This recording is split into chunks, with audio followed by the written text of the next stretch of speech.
so much. Hello. Okay. So before you all went for the break, I went to the technicians and I said, hey, is my dress see-through? And they promised me it's not. So if it is, I'm not sorry. Okay. So, no introductions allowed. So I'm here because I've heard so many fascinating, meaningful, inspiring talks, and I go to a lot of conferences, and I'm usually the one who's like, but what about the cause for all of this, the systems, the situations, the realities, the organizations? What about the root cause? Do we take the time to look at our minds? Do we take the time to actually disrupt the shit out of our perception? Because if we don't, we're not going to actually bring about substantial and sustainable change. So I'm going to try my best without cursing too much, because I get angry, and I think it's good to get angry at things that are not in balance, if it's directed with intelligence. At least I try, I'm not that intelligent. Anyway, shut up. Okay, the leader's challenge. We talk about leadership, we talk about these organizations and our vision, but what are the challenges that a leader, meaning each one of you, is facing on a daily basis? The biggest challenge you have is yourself. The biggest challenge you have is your own mind, gaining control over your own mind. So I'm going to take you into a very depressive, miserable journey into the human condition to then gradually lift you out of it and look at what is possible. Does this rain? Beautiful. So let's start.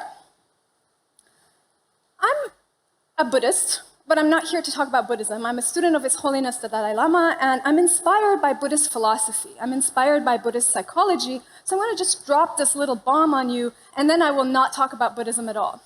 So one of the teachings of the Buddha was about suffering. You've heard about Buddhists talking obsessively about suffering. Life is suffering. Suffering is cause. There is an end to suffering. Suffering, suffering. Every one of us in this room is suffering every day. Who is not suffering on a daily basis? Lift your hands. I'm not talking about suffering of the gross kind. I'm talking about that subtle suffering of the mind. I'm talking about dissatisfaction. I'm talking about the constant need for something else, something better. So the Buddha, when he gave his teaching on suffering, he said the root cause of suffering is ignorance. Ignorance meaning a fundamental misunderstanding of the nature of reality. It's like having a distorted view of reality. And imagine this at the root level of our perception. In addition to that comes attachment. We are pleasure seekers. We are biologically hardwired to seek the next dopamine rush, to seek the things that make us feel good, whether it's social validation or a hit of sugar. And we seek the things that make us, we seek to get away from the things that make us feel bad, right? We seek pleasure and we avoid pain. So we're constantly swinging like pendulums between I like and I don't like. And I want you to right now take a moment to not look at me, but to look inside and ask yourself how much of your life is spent seeking pleasure and happiness for yourself and avoiding the opposite of pleasure, whether it's suffering or pain or unhappiness, to get away from it. Whether it's a cappuccino or whether it's the next career move, we're all propelled by this desire for more, for something else.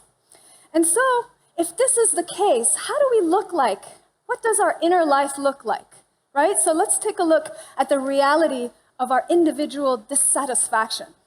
Who is familiar with the sense of like everything always is a little bit off? Like in this moment, you might be okay, but you're thinking in the back of your mind, like I need some water, and I need to go to the toilet, or I need to call somebody. Or who's familiar with this constant sense of nagging white noise in the back of your mind, like you need to be something other than what you are? Raise your hands. Honesty, vulnerability, please. Yeah. How much of your life do you feel like you are unable to really arrive, to have a moment of rest and relief from this constant burning? So what does that lead to? This leads to a constant sense of not being good enough. So as a coach, people hire me because they just feel a sense of shame for who they are. So imagine on a daily basis walking around feeling like you are not good enough. and everything you do is propelled forth by this sense. Who feels like they're not good enough? Raise your hands. I am standing here before you and I deal with it on a daily basis. So, unhappiness is real. Who is happy in this room? Raise your hands. Who is unhappy in this moment? Raise your hands. Yeah. And so, if you're not somebody who's subject to unhappiness, all you need to do is open your eyes and see how much unhappiness there is in the world. And I don't have time for statistics, but you can do the research. What are the causes? What are the causes for so much unhappiness? So much so that it's an epidemic, in my opinion, honestly. I would say it's caused by an unexamined mind, by the fact that our education system doesn't teach us about our inner lives, about our emotions, about our sensitivities and vulnerabilities and fragility as humans. It's because we cling to an idea of a self that we never really examine. We lack the awareness to ask ourselves, well, how am I even coming across? How does my presence affect somebody else? What am I actually doing with my life? So these questions that slowly start to awaken awareness within us. Attachment and aversion, as I told you, our lives are dictated by clinging in an addiction to dopamine, to social validation, to status, to pleasure. And so much of it is about moving away from the fear of failure, moving away from isolation, from loneliness. We get into relationships and. There is an undefined sense of inner values. Who really takes the time to ask, what are my values? What do I stand for? And hence a weak ethical framework, living with ethics, right? And lastly, I would say that we have a habit of objectifying. Because of our perception, because of the way our brains, our sensory organs function, we tend to think that there is a reality outside of us and we are separate from it. From a systems perspective, if this is the individual reality, on an interpersonal level, we're going to have disconnect. We're very fortunate, sexy, amazing founders and entrepreneurs. We come here and we're all about, innovative ideas and so forth. Get into the subway in New York City where I live during rush hour and ask yourself who is really connecting with anybody, who is even connected with themselves. And if I lack self-awareness, how can I have an awareness of other people? If all I care about is myself, my own welfare, the welfare of my own nuclear family, how do I ever have the capacity for empathy, let alone compassion? I'm going to inevitably become competitive. I'm going to feel like a separate individual. And this sense of being separate leads to so much anxiety and depression. In fact, one of the main causes for anxiety and depression is isolation. The sense of being separate is loneliness. So then, scaling up, looking at that, all of these causes, individually, interpersonally, what are we dealing with? We're dealing with the complete failure of our global system in some sense. We're looking at dysfunction at the level of greed, which is really attachment scaled up, blown out of proportion. We have mass consumerism. We have our capitalist system, which is really, I would dare to say, in so many ways, the fabric of it is greed. We're dealing with aggression, which manifests as war and conflict, ironically trying to eliminate war and conflict. How does that even work? And we're dealing with fear. When we have ignorance at the root, when we don't understand something, we are going to, from an evolutionary perspective, we're wired to be afraid, to be hesitant, to step away from it. We lack values because our education system teaches us about outer values, about material values. We don't learn about inner values and ethics in school. So then we lack a sense of responsibility for the common good. We grow up and we just care about ourselves, and then here we are. We are going to have to clean up the mess, or even worse, the younger generations, like Greta Thunberg, has to go to the UN and tear up her vocal cords so that someone listens to her. That's not cool. So I would like to ask you, actually, before you even answer this, get in touch. If I was able successfully to invoke a single sense, a moment of compassion in your hearts, I would like to ask you to get in touch with that in your body right now. If I was able to just go beyond your judgment of me, your perception of me, your classification habit, your categorizing me under yes and no, and you actually connect with your heart, what are you feeling in this moment? If you were to suspend all of your habits of mind and extend your mind to embrace all of the people that are suffering in this very moment. What are you feeling in your body? And allow yourself, as uncomfortable as it may be, to feel it.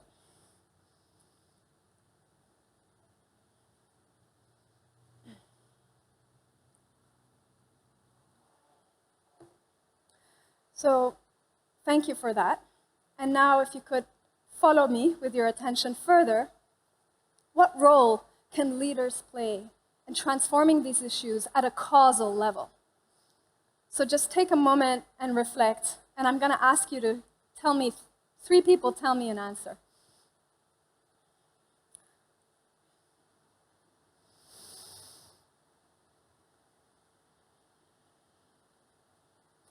Yes? Without thinking about it too much, what can leaders do? Yes? Set the tone. What do you mean by that? Be an example? Beautiful. Okay, one more. Sorry? Be a role model. Yes. Help people to actually understand who they are and then treat them as individuals. Help people understand actually who they are and then treat them as individuals. One more. Listen to people. Right. That's a really good one. Thank you. Okay. And because we don't have so much time, I'm going to share with you what I feel could help as well. So, potential. From a Buddhist philosophical point of view, everything exists as potential. Maybe I'm not a very intelligent person to understand quantum physics, but it seems like quantum physics is pointing to the possibility that at the sort of base level, at the ground level, maybe things aren't as they appear to be. Maybe things actually exist in a state of openness, fluidity, possibility. What if everything were possible? So let's take that. Let's take that as our mantra, maybe everything is possible, suspending our sarcasm, our critical judgment, and all of that just for a minute, and then you can bring it back tenfold on steroids, I promise. Imagine your mind were a home. All of us want to go home. We love the idea of home because it makes us feel like we belong, we feel safe. Our nervous system downregulates, we feel part of something bigger. Imagine that home is your own mind. And when I'm saying mind, I'm not talking about the reductionist scientific understanding of mind that Western medicine tells us.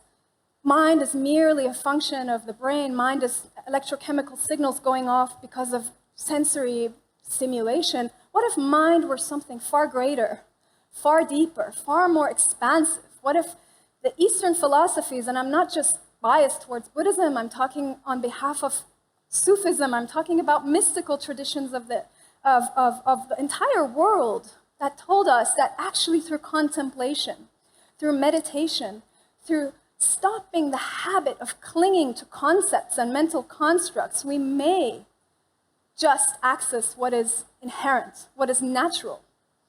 So meditation and mindfulness has become such a hot topic that I bet so many of us are like sick and tired of hearing about it. Like, what do you mean oming on some cushion?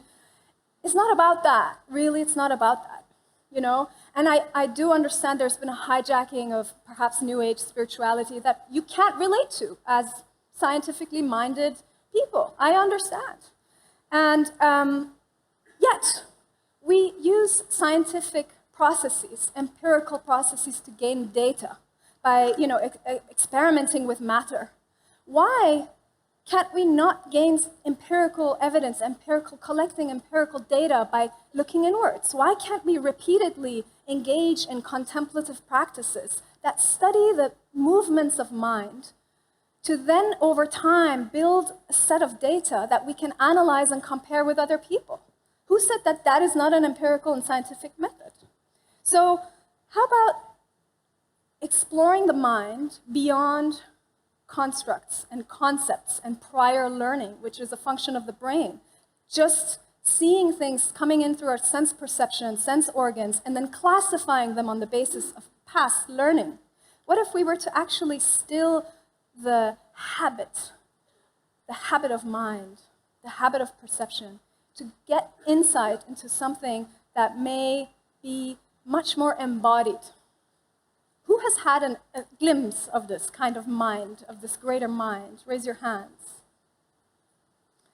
So, you know to some extent what I'm talking about. So I'm going to continue. When I'm talking about awakening, the mind of an awakening leader, what am I talking about? I'm talking about the awakening of our capacity for intelligence. I'm talking about the birth of the upside of our human potential. So an organization has a mind. Doesn't an organization have a mind? Someone was talking about culture so beautifully. Culture is the mind of an organization. A culture of an organization is entirely dependent upon the minds of the people that comprise the organization. So the mind of an organization is the way to gain insight is to gain insight into the smaller minds of the people working there. It's the way to gain insight into the mind of the leaders. So in Buddhism, they say the awakening mind is when our capacity for love and compassion starts to dawn. When we start to go beyond our grasping at ourselves. All I care about is myself, my welfare, my money, my health, my beauty, my sexuality, my success, my social status, how people perceive me, and my family. Maybe if I'm really kind, I extend that love and compassion to my family. But I don't really feel like anything lives beyond me after this sack of skin that I'm living inside. And so, what if we were to expand our sense of self on the basis of contemplation and reflection, and then start to have what they call intersubjectivity, this experience or this perception that actually you are a part of me, and my sense of self is not so myopic, it's not so calcified and rigid as I thought, and actually you are all part of me. And if you're happy, I'm happy, because if I'm in a room or in a circus tent with a bunch of miserable people, it's going to affect me. So it's like enlightened self-interest in a way, right?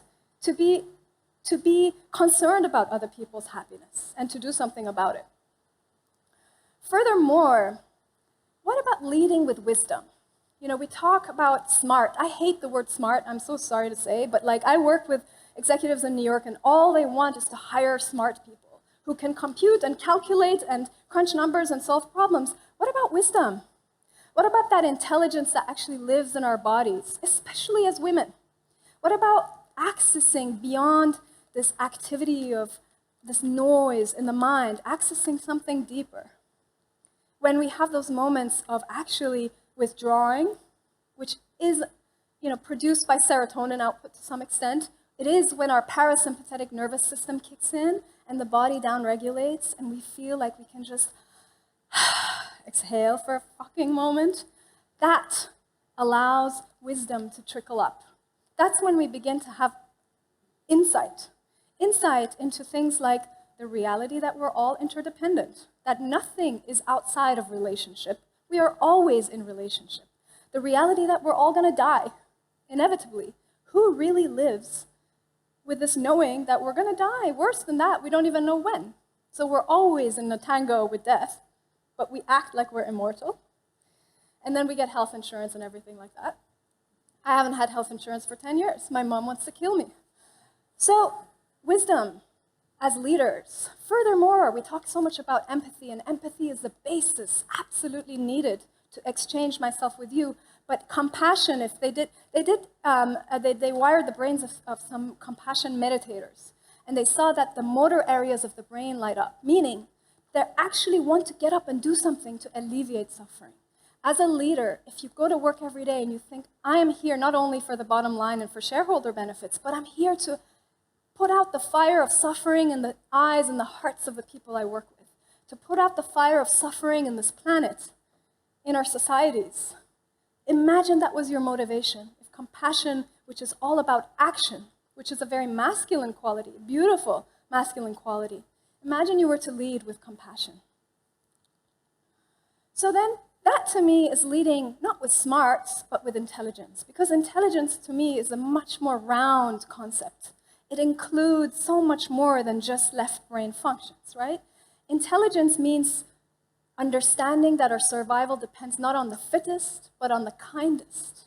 Because kindness is integration made possible. When somebody is kind, they are integrated, in my opinion, and in the opinion of Dan Siegel, who's amazing, and you should look him up. He's a professor of neuropsychology or psychotherapy.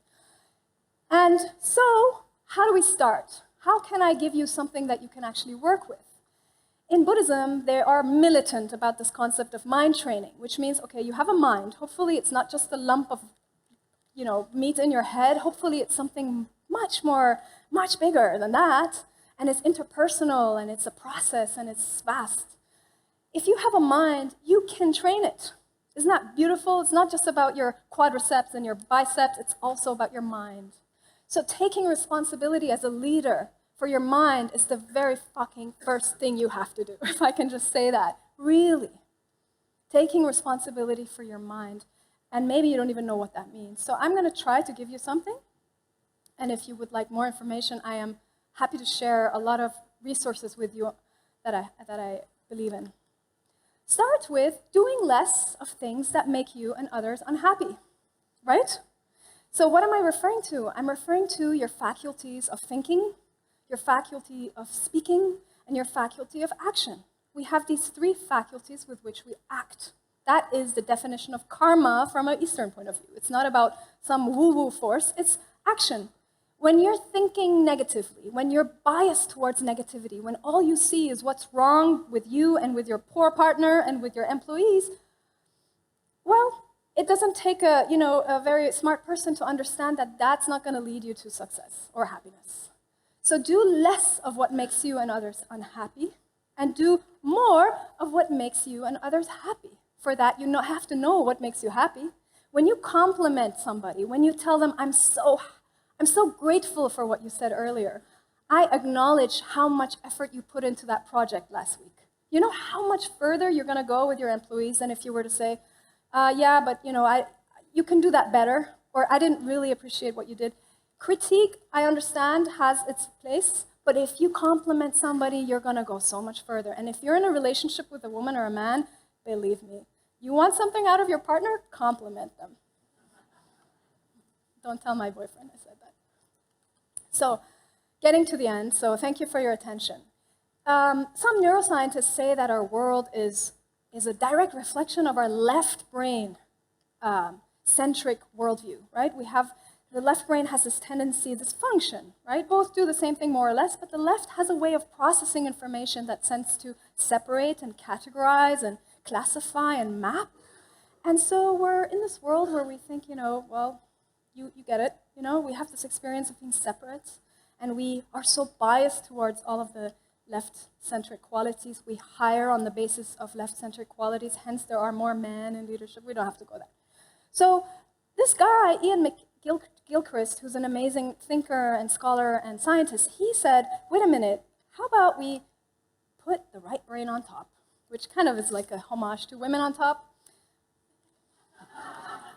So, what does that mean? That means creativity, intuition, inclusivity. The right brain has this beautiful gift of being able to see the whole, the totality, the way that everything is woven together in this beautiful, intricate, perfect fabric, process, never static, always emerging, systems thinking. These are all very right brain qualities, right? So creativity, intuition, all these things that we just go like, oh, soft stuff. I was recently with some really wonderful corporate men who I admire and I respect, but they were like, yeah, we're not hiring her. I'm like, why? Oh, she was too soft. What does that even mean? Like, oh, she cried once. Really? That's why you... I just couldn't understand. Well, I think that we need to change our values, and we need to make space for some of those right-centered qualities. In fact, I think that our world is dependent on that. And this is actually an indirect way of saying women in leadership positions. Actually, you know what? Scrap that. The feminine in leadership positions, which means all of you men have the capacity for the feminine, which is not really there anyway. We're just talking about a set of qualities. So where are you ashamed? Where do you still think it's too soft to show your vulnerability as a leader? Well, the truth is, if you show your vulnerability, people are going to trust you. People are going to be much more likely to stick around, and you don't have to go out and hire new people. They're going to be loyal. They're going to be motivated. They're going to have your back if you're vulnerable. They're going to connect. It's the basis for connection, is vulnerability. So, women on top. No, the feminine on top. All right, getting to the end.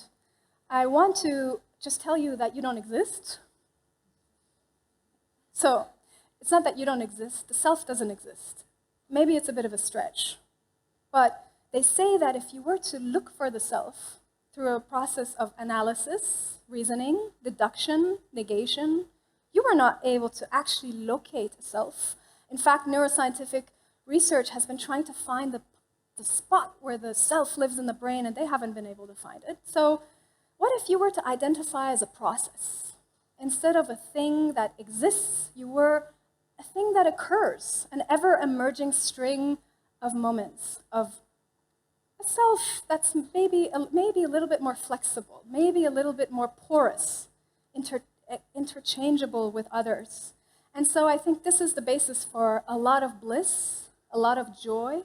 They say that the less we think about ourselves, actually neuroscientific research has proven that the less we think about ourselves, the less we ruminate about ourselves, the more happy we are, the less likely we will be depressed and anxious. And so I want to leave you with a quote by, I believe, an 8th century Buddhist scholar who said, all the unhappiness in the world comes from wanting happiness for oneself. All the happiness in the world comes from wanting happiness for others. Why? Not because I hate myself and I want to sabotage, but rather because I realize that there is no self anyway. So then my capacity expands and I become available and I can dedicate my life to others. And I think this is the vision of a leader of the future, in my opinion. So, self is process because the future is now.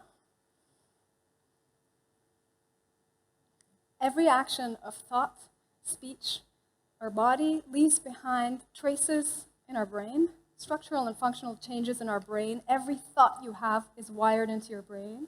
So taking responsibility for your thinking, for your speaking, for your actions, because they will become your future experience subjectively. The future is plural, and the future is now. So you have the choice to start working with the present moment in which everything is possible. So thank you so much.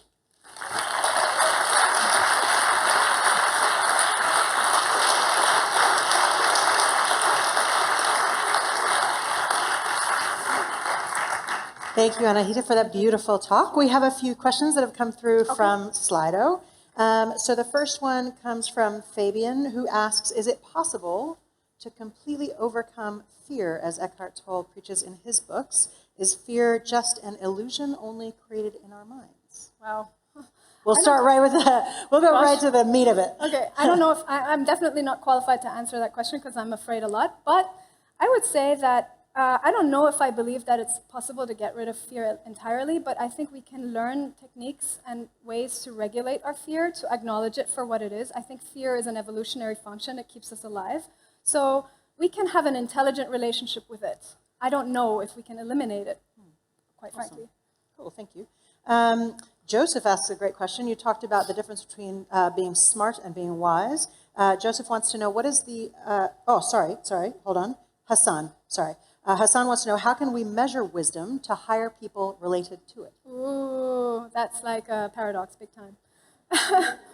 We can't. And we have to be okay to not measure everything, honestly. It's not just about measuring. How about feeling? How about going and sitting in the presence of someone like the Dalai Lama and feeling how you feel phenomenologically in your body?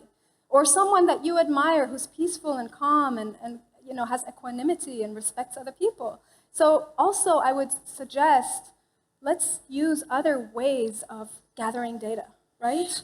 Using our actual own embodied intelligence to collect data on the basis of our own subjective experience. I think it is as valid as externally collecting data, quite frankly, if I were to answer. Sorry, and thank you. All good, all good. So we will go to Joseph's question now. Okay. Joseph's question is, what is the appropriate path forward for an awakening leader if you are in a hostile or competitive situation in business? I would say if you can't change it, leave.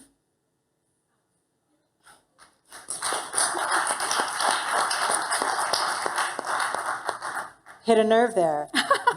I went to the Boma, Germany summit and quit my job. That's going to be our tagline. But can I add one little, I'll add Don't one do thing. that. Don't Add let- one thing. So I was like a political activist during the Iran uprisings, and I became so angry and so resentful towards the regime of Iran, which, hello, regime of Iran, now I cannot go back to the country. And so I took myself out of political activism because I was becoming really bitter. And I said, you know what, I'm going to distance myself for a time, and then I'm going to re-enter from another point of view. I'm going to try to give something different. I'm going to benefit or try to impact positively in another way. So to the answer, leave and try to work on yourself or do something else to contribute. Awesome. Cool. Thank you. We have a question from Jasmine who asks, what is the deepest truth that you can share that needs to be unearthed? Oh, that's going to make me cry in front of everyone on stage. I would say love, actually. I would say love. And the definition of love from, at least from the Buddhist point of view, is wanting the happiness of the other.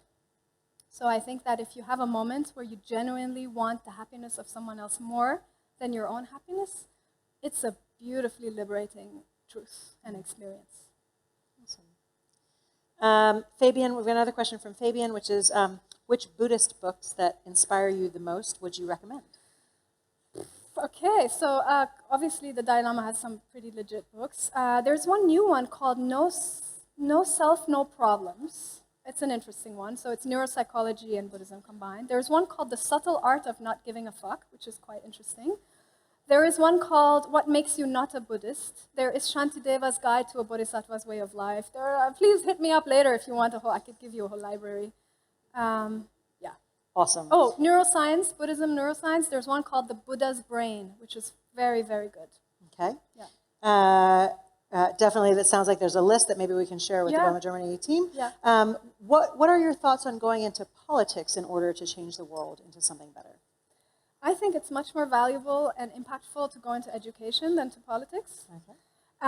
But I think that certainly some people should go into politics. I certainly think that it's much more, it's transformation on a much larger scale and much more sustainable if we can teach ethics and social and emotional intelligence to young children who then will become our future. I think it's so much more worthwhile to invest our resources into that.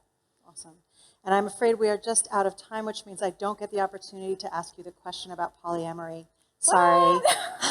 Anahita Moghaddam, thank you so much, everyone. Big round of applause for Anahita. Thank you.